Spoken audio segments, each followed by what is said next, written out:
So I don't have a lot of frame of reference for here, but doing a little bit of traveling, that a few places last year, Mazer Cup being one of them. I ran into some session meads that I hadn't had before, and all of them, if they were served, some of them came off jockey box off a tap, so the kegs probably had to be reasonably fresh. But some of them I'll mention the Nectar Creek folks again. They were there. I wanted to try all the ones I hadn't had, and none of them tasted like they were out of form.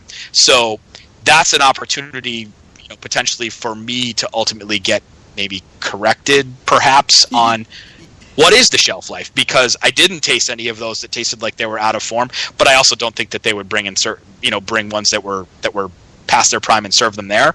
But they may also know that they do have a longer shelf life than what I've gotten out of my own projects that I've worked on.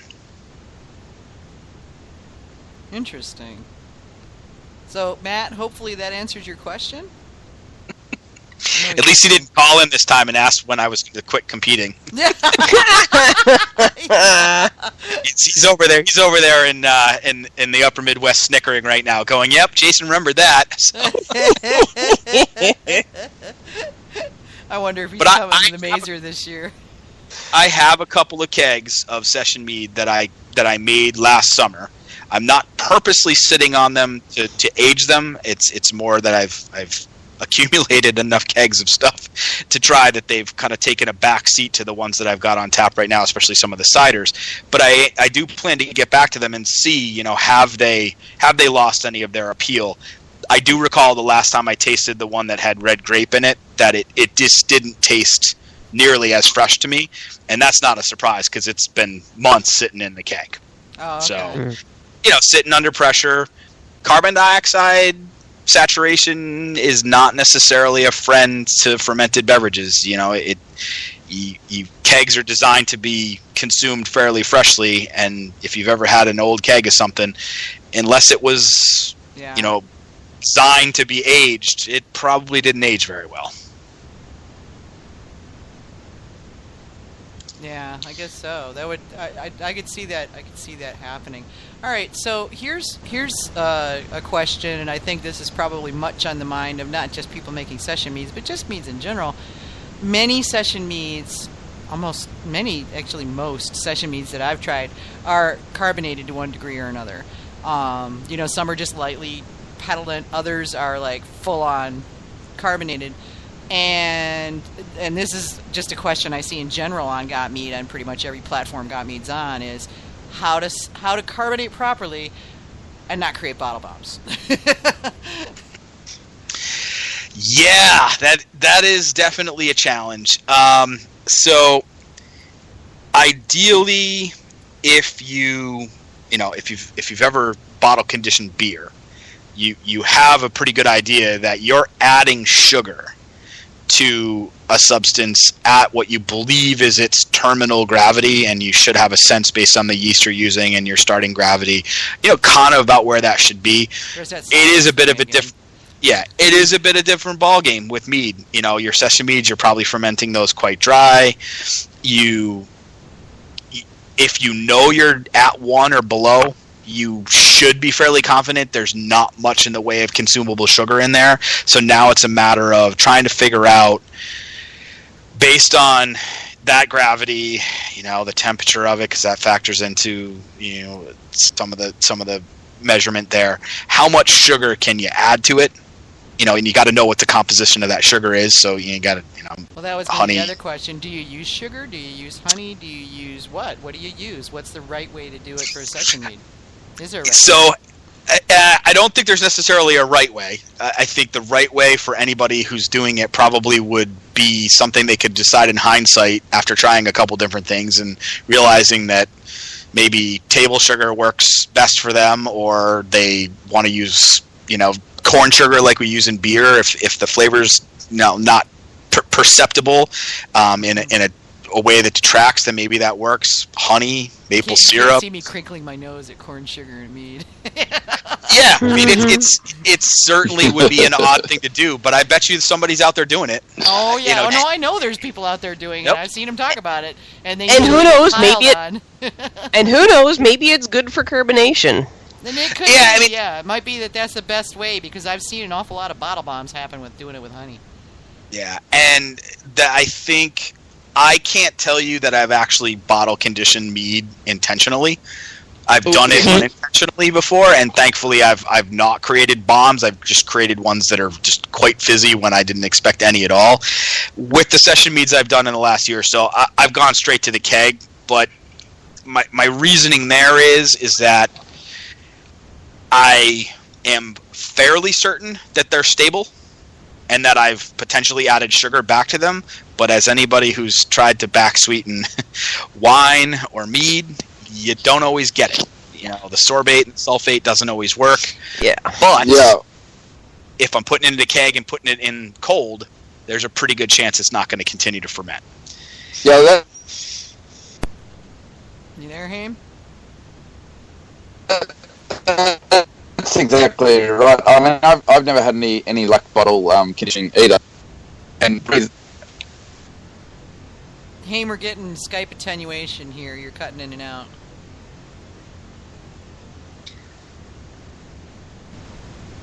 Okay. All right, I actually have bottle conditioned, so I'll talk until Hamish gets back. Until but- Hamish gets Yeah, back. I'm back. Yeah. Oh, Okay. there you are. Okay. Okay. okay, so because to bottle condition, you've got to have a bone dry mead, or you basically can't do it. You've got the same problem that you started the conversation with, of that bitterness coming through. Whereas when I've had the kegging system, especially because the keg's light enough that you can pick it up and drop it in the freezer, that's been definitely the best way. And then I'll even bottle from a keg, and if you've overcarbonated it a little bit and you've taken good notes on the temperatures that we're working with, it decarbonates just enough as you as you bottle it, that it's got a light spritz to it, and yet it's still got all that goodness there. So that's the way I've always done it, especially for competitions when I've had to bottle. Yeah, and where our intention is to stabilize the meads, post filtration, and put them directly into kegs and bottle under pressure, so that we can dial the carbonation into exactly where we need, both for the texture and the outcome of it, but also for the taxation, because sparkling mead, you got to be careful about your. Yeah, you want to be under that taxation level to optimally pay the right amount of taxes for something. Oh dear. Yeah, right amount yeah, equals definitely a fun time. lowest amount of taxes. Yeah. Yep, I would say. Well, in fairness to anybody who's listening out there, that's got to be passed along to the consumer. It's part of doing business, and most certainly, if I can charge you less because I'm paying less in taxes for it, you'll buy more from me, which means everybody still wins. Yep. So Everybody wins except the government, and they don't need Yep. to be winning. They really don't. They're not. Yeah, getting we're just not benefit out talking of it. about this government right now. Yeah, no, we're not going to do that. No. But it sounds like, really, that this, I guess, the most reliable way to carbonate your mead would be to keg that puppy and then bottle under pressure. But can somebody do that at home, or is that only with fancy equipment? Yep. You can do that at home. So what you can use to do that is we have a Blickman beer gun that we use at home. So a beer gun. Yep. Yeah, it's designed for kegging something with. It's not a true counter pressure filler, because it's not a closed system like that. You've got the ability to spritz the bottle with CO2 to purge it, and then you've got your keg hooked to CO2. You've got the back end of the beer gun hooked to CO2, so you're filling, adding additional carbonation at the same time, and then you got someone to cap the top of it, and there you go. And I think for people that are like, oh, well, I don't have that set up, but I still want to bottle condition. Certainly not going to tell people not to do that. But the one thing you won't be able to control is how much carbonation do you actually get. And I do think that makes a difference to the enjoyability of the final product. If it's over-carbonated, it just isn't going to taste the way you want it to. And mean, you can try to stir it up and get the carbonation to come out, but you're going to oxidize it in the process and whatnot. And you know, you might be able to, on a glass by glass basis, kind of get it to the point you want. But bottling it under pressure with the beer gun, I'm pretty much able to get, as long as it's coming off the tap at the pressure I want, I'm going to get about that same pressure in the bottle when I cap it up. Nice. And up later. Yep. Yeah, no, I've never used any kind of kegging system because I don't have the facility, I don't have the space for it. So anytime I've wanted to carbonate something, it's been bottle conditioning. And my personal conundrum is I don't really go for dry. So when it ends up being bottle carbed, you got to ferment it right dry, because if you try to back sweeten it and then put it in a bottle and then prime it, you're just going to end up with bottle bombs, which a lot of people don't quite understand because the yeast doesn't know when it's supposed to stop. So one of the things that I've tried is using non-fermentable sweeteners in my brews to try to see if I can it doesn't take much, just a little bit, so it's not quite dry. And I've used stevia extract a couple of times, and I find the stuff in the ethanol is not as good as the stuff in the glycerin. The stuff in the glycerin tastes a lot less chemically than the stuff with the ethanol.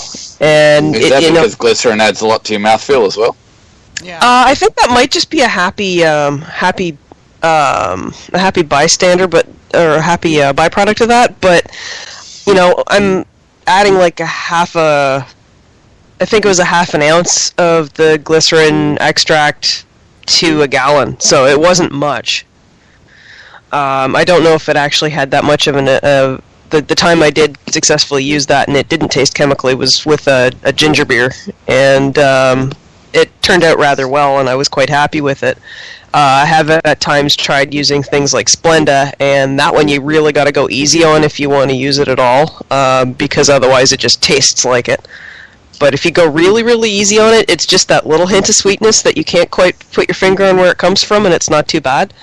And one of the other things I've tried is it's a little bit less reliable, but because as everybody knows who's tried to stabilize something, it doesn't always take. What you can do is you bottle carbonate, ferment it dry, bottle carbonate it, and then mix your stabilizing chemicals with your sweetener and put a little bit of it in each bottle.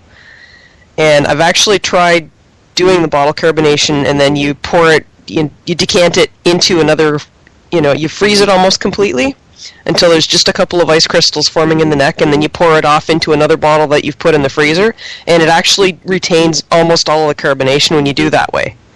So it is possible to carbonate it and then pour it on top of a little bit of sweetener and some stabilizer, but that way you can end up with a sweetened, but it's really labor intensive, and I was about to say you're going the way of the French champagne makers there. Yeah, and the thing is, it's I don't have the space or the time or the money to get a proper setup. So if I want it sweet, that's what I'm stuck with.